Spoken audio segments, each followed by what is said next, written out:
All right, today our viewer question is, what are your thoughts on miso paste? Would this be okay to use in an SOS-free, whole food, plant-based diet given the salt in miso?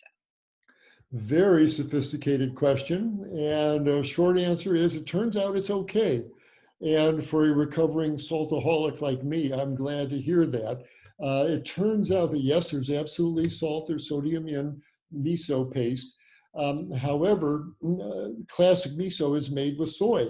And it turned out the soy dilates blood vessels and helps lower blood pressure. And when they do studies on people using miso mixed into a broth, it turns out that it doesn't raise their blood pressure. In fact, in some studies, it actually lowers their blood pressure. The soy seems to counteract the blood pressure raising properties of the salt. So long story short, soy-based miso in moderate amounts, if you're using huge amounts of it, it gets to be a significant salt burden. But a spoonful of miso made into a broth and as the base for soup or whatever is absolutely fine. Enjoy that. It's one of the few ways you can eat some salt without raising your blood pressure. So enjoy your miso. It's a wonderful food.